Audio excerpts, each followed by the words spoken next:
वेगवेगळ्या जातीच्या, धर्माच्या, वर्गाच्या हजारो भारतीयांनी स्वातंत्र्यासाठी दीर्घकाळ लढा दिला. स्वातंत्र्य संग्रामात शेकडो क्रांतिकारकांनी आपल्या प्राणांची आहुती दिली आणि 15 ऑगस्ट 1947ला भारताला स्वातंत्र्य मिळालं.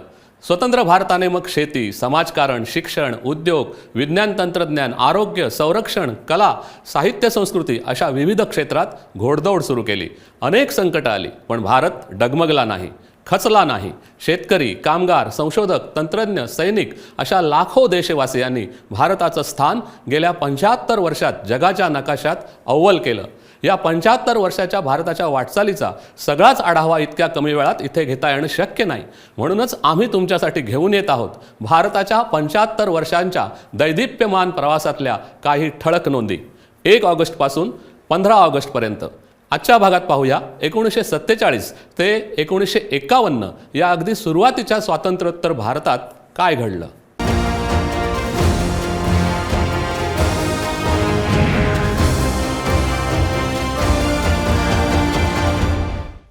15 ऑगस्ट 1947ला स्वतंत्र भारताचे पहिले पंतप्रधान म्हणून जवाहरलाल नेहरू यांनी शपथ घेतली. भारतात दारिद्र्य, अन्याय, विषमता यांचा शेवट करायचा आहे हे नेहरूंचे शब्द देशवासियांपर्यंत पोहोचताच लोकांच्या डोळ्यातून आनंदाचे अश्रू वाहू लागले. सप्टेंबर ते नोव्हेंबर 1947 दरम्यान सुमारे 40 लाखांवर हिंदू भारतात आले, तर भारतातून जवळपास 50 लाखांवर मुसलमान पाकिस्तानात स्थलांतरित झाले. या कालखंडात 2 लाख निर्वासितांची हत्या झाली. 24 ऑक्टोबरला काश्मीरचे महाराजा हरिसिंग यांनी भारताकडे लष्करी मदतीची मागणी केली. 27 ऑक्टोबर 1947ला काश्मीरच्या भारतात विलिनीकरणाचा सामीलनामा महाराज हरिसिंग यांनी भारत सरकारकडे सुपूर्द केला. स्वातंत्र्य मिळाल्यावर त्याच वर्षी रेल्वे इंजिनची निर्मिती करणाऱ्या चित्तरंजन लोकोमोटिव्ह वर्क्स या कारखान्याची पश्चिम बंगालमध्ये स्थापना करण्यात आली. पूर्णपणे भारतीय तंत्रज्ञान वापरून 200 वाफेची इंजिनं तयार करण्याचं उद्दिष्ट ठेवून या कारखान्याने काम सुरू केलं. 27 ऑगस्ट 1947 साली प्रेस ट्रस्ट ऑफ इंडियाची मद्रासला स्थापना झाली. रामनाथ गोयंकांच्या पुढाकाराने तमिळनाडूतील प्रमुख दैनिकांचे संपादक एकत्र आले आणि लोकशाहीच्या चौथ्या स्तंभाचं व्यापक काम सुरू झालं. भारतीय स्वातंत्र्याच्या स्मृतीप्रित्यर्थ भारतीय टपाल खात्याने तिरंगी राष्ट्रीय ध्वज आणि जय हिंद ही राष्ट्रीय घोषणा चितारणारं पहिलं टपाल तिकीट 29 नोव्हेंबर 1947ला प्रसिद्ध केलं. त्यावेळी या टपाल तिकिटाची किंमत होती 3.5 आणे. फाळणीनंतर 15 जानेवारी 1948ला भारताकडून पाकिस्तानला 55 कोटी रुपये देण्याचा निर्णय घेण्यात आला आणि याच उद्रेकातून नथुराम गोडसे यांनी 30 जानेवारी 1948ला गांधीजींची हत्या केली. संपूर्ण देश शोकसागरात बुडाला. 10 ऑगस्ट 1948ला भारतीय अणुऊर्जा आयोगाची स्थापना करण्यात आली. जागतिक कीर्तीचे भौतिकशास्त्रज्ञ डॉक्टर होमी भाभा यांची या आयोगाचे पहिले अध्यक्ष म्हणून निवड करण्यात आली. ऑक्टोबर 1948 मध्ये भारताने बंगळूरमधल्या हिंदुस्तान एअरक्राफ्ट लिमिटेड या कंपनीच्या माध्यमातून लढाऊ विमानांच्या निर्मितीला सुरुवात केली. HAL कंपनीने HT-2 या विमानांचा आराखडा तयार करण्यास सुरुवात झाली आणि पुढच्या 5 वर्षात या विमानाची निर्मिती करण्यात आली. भारतीय दूरध्वनी उद्योग म्हणजेच इंडियन टेलिफोन इंडस्ट्रीज या सार्वजनिक उद्योगाची स्थापनाही 1948 मध्ये बंगळुरूमध्ये करण्यात आली. या कारखान्यात telephone devices, automated exchanges, electronic exchanges इत्यादींचं उत्पादन सुरू करण्यात आलं.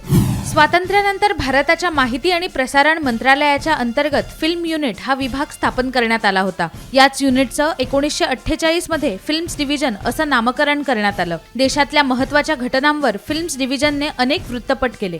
12 सप्टेंबर 1948ला भारताच्या हॉकी संघाने अंतिम सामन्यात इंग्लंडच्या हॉकी संघाला हरवत ऑलिम्पिक स्पर्धेत विजेतेपद मिळवण्याचा पराक्रम केला. वेम्बली स्टेडियमवर भारत आणि ब्रिटन यांच्यात झालेल्या अंतिम सामन्यात भारताने ब्रिटनवर 4-0 असा एकतर्फी विजय मिळवला.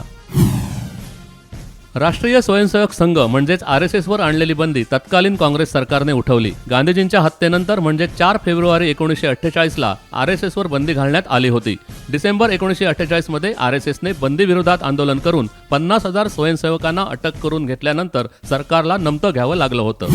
सरदार पटेलांच्या पुढाकाराने भारतात विलीन करण्यात आलेल्या 565 संस्थानांच्या पुनर्गठनाचं काम 1949च्या उत्तरार्धात पार पाडलं गेलं.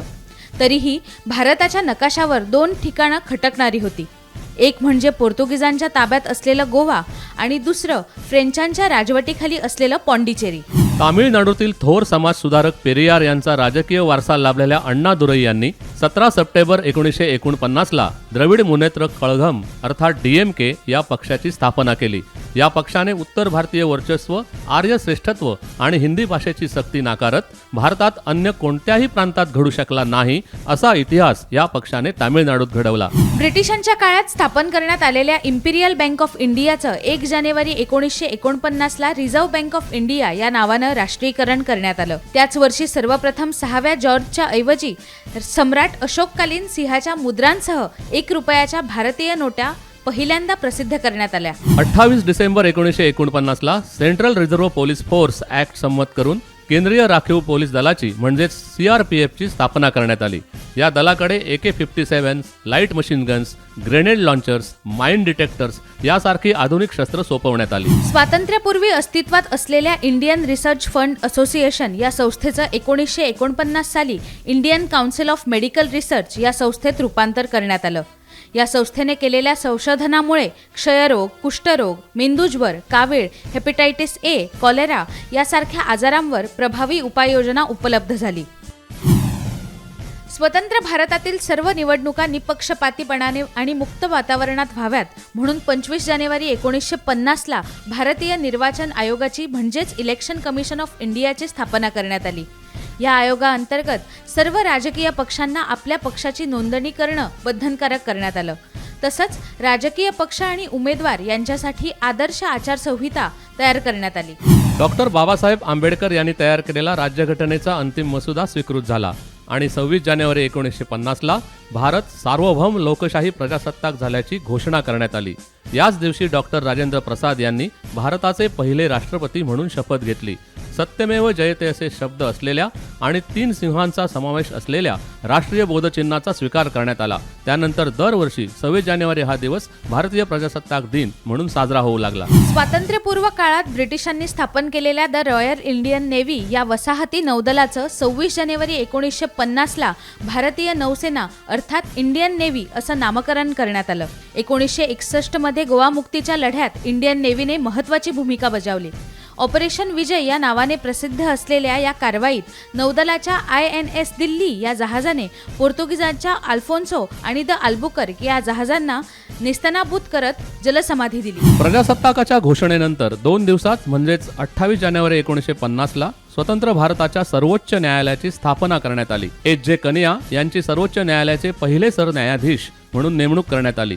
दिल्लीतली सर्वोच्च न्यायालयाची इमारत 1958 मध्ये पूर्ण झाल्यावर संसद भवनातील हे न्यायालय नव्या इमारतीत स्थलांतरित करण्यात आलं. रिझर्व्ह बँक ऑफ इंडियाने आणा या एककाची निर्मिती करून 15 ऑगस्ट 1950ला भारतीय बनावटीची पहिली नाणेमालिका वितरित केली. या मालिकेअंतर्गत 1 रुपया, 8 आणे, 4 आणे, 1 पैसा इत्यादी नाणी प्रसिद्ध केली गेली. पण 1957 पर्यंत या नाण्यांचे मूल्य ब्रिटिश पद्धतीप्रमाणेच अर्थात 16 आणे म्हणजेच 1 रुपया असंच राहिलं. स्वतंत्र भारतातला पहिला मोठा भूकंप 15 ऑगस्ट 1950ला आसाममध्ये झाला. आसाम ते तिबेट या पट्ट्यात झालेल्या या भूकंपात 800 जणांना आपले प्राण गमावे लागले. सुमारे 2.5 लाख चौरस किलोमीटर भागात याचे परिणाम दिसून आले. 1897 नंतरचा हा सर्वात मोठा भूकंप मानला गेला. 9 फेब्रुवारी 1951ला स्वतंत्र भारताच्या पहिल्या जनगणनेला सुरुवात झाली. या जनगणनेमध्ये भारताची लोकसंख्या 36 कोटी 10 लाख असल्याचं निष्पन्न झालं. 1951 मध्ये भारतातल्या साक्षरतेचं प्रमाण होतं केवळ 17%, तर दर 1000 पुरुषांमागे स्त्रियांचं प्रमाण होतं 946. फाळणीनंतरच्या स्थलांतरामुळे हिंदूंचं प्रमाण 1941च्या तुलनेत 69% 75% वाढल्याचं या जनगणनेत दिसून आलं. स्वतंत्र भारताच्या नियोजनबद्ध आर्थिक विकासासाठी 1 एप्रिल 1951ला पहिली पंचवार्षिक योजना जाहीर करण्यात आली. 3870 कोटींच्या या योजनेत सरकारी खर्चाचा वाटा होता 2007 कोटी, तर खाजगी क्षेत्राचा वाटा होता 1800 कोटी रुपये. 1951 मध्ये भारतातील रेल्वे यंत्रणेची मालकी भारत सरकारने स्वतःकडे घेतली आणि पूर्ण रेल्वे सेवेचं राष्ट्रीयकरण केलं. फाळणीमुळे जवळपास 40% लोहमार्ग पाकिस्तानात गेले होते. त्यामुळे नवे लोहमार्ग तयार करण्याचं मोठं आव्हान भारतापुढे होतं. 31 डिसेंबर 1950ला भारतात पहिल्यांदा विठ्ठल विखे पाटील आणि धनंजय गाडगे यांनी महाराष्ट्रातल्या प्रवरानगर सहकारी साखर कारखान्याच्या माध्यमातून साखर निर्मिती सुरू केली.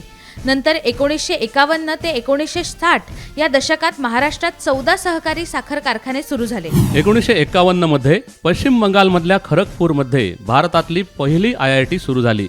विद्यार्थ्यांना अभियांत्रिकीच्या सर्व शाखांमध्ये उच्च व प्रगत शिक्षण मिळावं आणि देशाला निष्णात तंत्रज्ञ मिळावेत म्हणून खरगपूर पाठोपाठ मुंबई, चेन्नई आणि कानपूरमध्येही IIT सुरू करण्यात आली. स्वातंत्र्यानंतर अवघ्या 4 वर्षात भारताने पुढाकार घेत 4 मार्च ते 11 मार्च 1951 या काळात पहिली आशियाई क्रीडा स्पर्धा आयोजित केली. या स्पर्धेत 11 देशांच्या 500 खेळाडूंनी सहभाग घेतला.